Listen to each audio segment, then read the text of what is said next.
Welcome back to another episode of Beyond the Sermon with Hyde Park United Methodist in Tampa, Florida. I'm Mat Hotho, the Director of Production and Online Engagement. And I'm Magrey deVega, the Senior Pastor. All right, Magrey, so we are rapidly approaching Christmas Eve. And one of the characters that we haven't talked a lot about this Christmas season is Mary. Right. And, she gets her own candle on the Advent wreath. If you didn't know that, it's the pink one, right? The Mary candle. Right.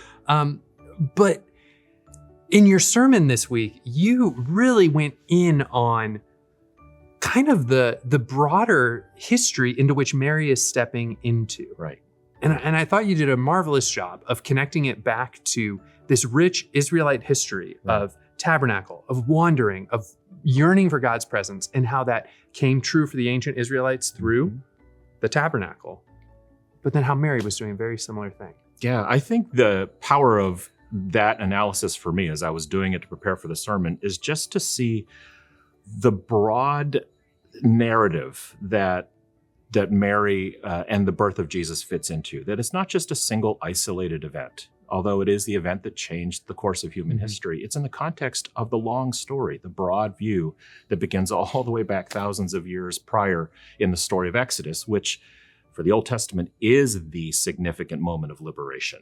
I mean, the Moses figure, the delivery of the Israelites from enslavement, is basically the equivalent to the New Testament arrival of Jesus, who is the great liberator and the one who brings freedom for all of humanity. So to put those two stories in parallel and to discover that single word for filling, for overshadowing, was really helpful for me to discover. And this is in Luke's gospel, correct? It's in Luke's gospel. Being done? That's right. So that is even more interesting to kind of unpack, right? Because Luke is this, of all the writers in the New Testament, Luke, of the gospel writers, Luke is really doing this more historical rooting of the Jesus story, not just as a Jewish story, but as a Jewish story that can connect to Gentiles as well. Well said. Right? When you think about a Jewish or Hebrew connection, you think about the Gospel of Matthew more than you do with Luke, because Matthew is the one that is much more explicit in his connections to Hebrew theology, Hebrew stories.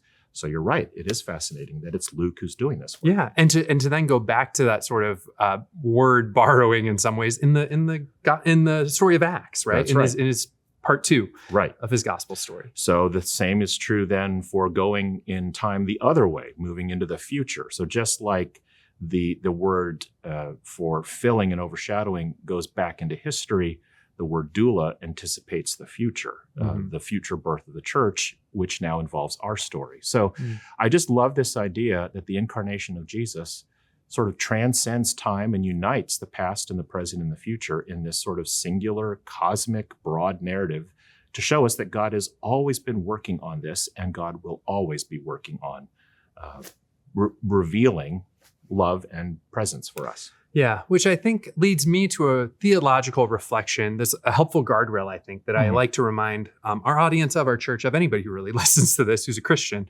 or is interested in Christianity. And that is that the story of Jesus, the story of Christianity, is inextricable, cannot be removed from the Jewish story. That's right. The Old Testament. What we experience in the Exodus, what we experience through the prophets, all of that. And I think what you did really well through this word study and discovering ways that Luke is drawing us backwards and forwards is he's connecting all of those stories together. Right? What happens at the tabernacle is, for Luke, resonant in what's happening with the angel Gabriel and the Holy Spirit overshadowing Mary. And that's very interesting given the point you were making about Luke just moments ago, which is Luke, of all the gospel writers, is the most attentive to the little details of history, not just religious, spiritual history, but even Roman history, ones that secular historians would agree to, where Luke says this was happening in the time of Quirinius and Pilate and Caesar Augustus.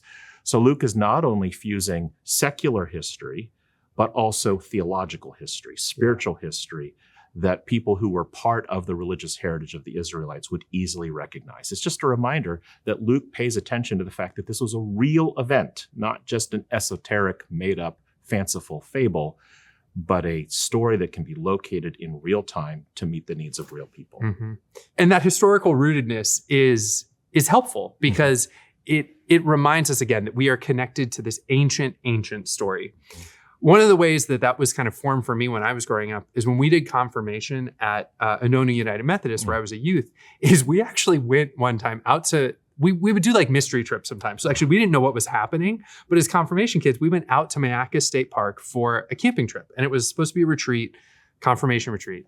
And we get there and the leader, this woman, Jacqueline, who I would actually end up going to the Holy Land twice with as an adult, she gets out these cloths of fabric and says, now we're going to build a tabernacle. Right there in the middle of the campsite. Right there in the middle of the wilderness. Mayaca State Park. Right. I love it. And it was this moment of learning about what the tabernacle is, what it means to have God with you outside of the normal places where we think God should be, should dwell, right? Right. It's one thing to be a youth group kid and you're at a camping trip and you're sitting around that campfire and someone grabs a guitar and starts playing Sanctuary. And you're like, okay, God's here. That works. 90% of the time that works every time, right? Mm-hmm. But to have a leader go, no, we're actually going to build a structure. And this structure is what gives us, no pun intended, but structure. Right.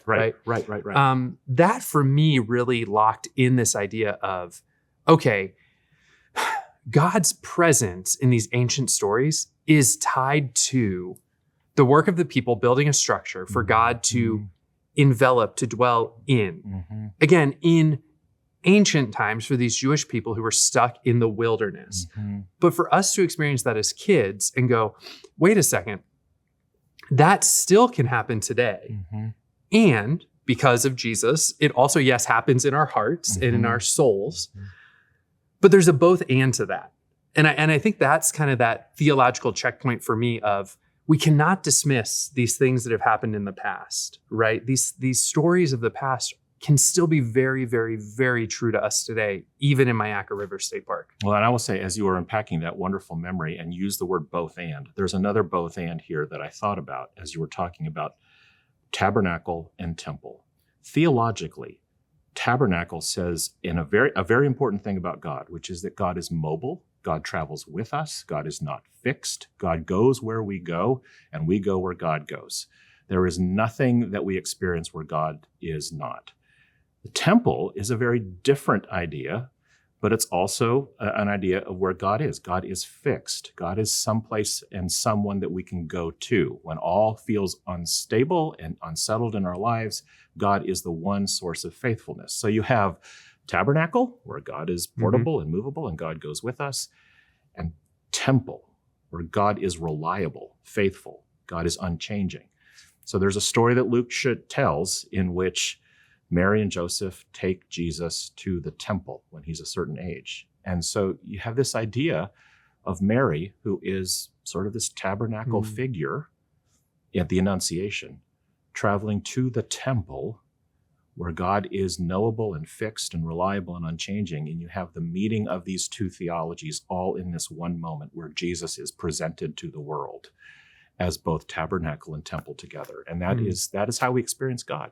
God is both mobile and fixed. And then for Luke, it is in the story of Acts. Yes. Now this whole idea is blown up even further. Right. And we're going out into the world and we're planting churches and we're welcoming people in. That's right. To this story. That's powerful. So that tabernacle story in Mayaca River State Park, I'm remembering more of it now. That event ended. We go home. Confirmation kind of continues. And then when confirmation ended and we were confirmed, Jacqueline gave each of us a piece from that tabernacle. Oh, cool. A piece of cloth that created that with a little little note on it sewn onto it, that was just like confirmation, whatever class, 1999 or whatever it would have been. Not just as a keepsake, but as part of a reminder of your spiritual heritage, that God is with you wherever you go and you need to follow God wherever God leads you. I love that. Yeah. That's a great confirmation symbol. Yeah, it is. So let's ask Chris. I just realized the last name of our youth director is Temple. So let's ask Chris Temple to build a tabernacle oh my gosh. For our youth. Wow. I don't know where we're going to. Or hire an assistant named Joseph. Tammy Tabernacle? Tammy Tabernacle. I don't know. That would limit the candidate pool. Yeah, that would. Yeah. Oh my goodness. Yeah. And let's have our youth lay leader named Sheila Shekinah and all of I don't know. To fill anyway. Wow. Yeah. To fill God's presence in that tabernacle and in that temple, man, these kids would just really know. It took us to the end of 2025 for BTS to jump the shark. It broke. We jumped the shark. Yeah. Congratulations. We're going to pull this back in.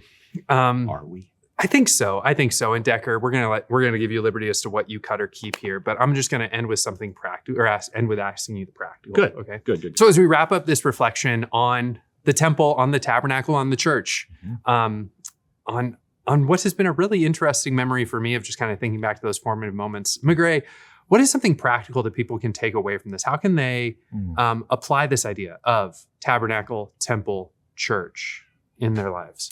I think Mary leads the way for us, just in her character, in her humility, in her openness to be used by God, and to remember that it was her agency, it was her will to choose for God to use her in this way, as a model for us to open ourselves up for God to use us to be both a tabernacle and a doula for others. So the practical question would be, between now and Christmas, which is now just days away from the time of this sermon, just ask yourself, how can I be a gift for someone else? What is the possibility, the opportunity that God will reveal to me where I can show someone God's presence of love and to help birth some new opportunity of love for someone else? Just to be open to that question, just like Mary was. That's great.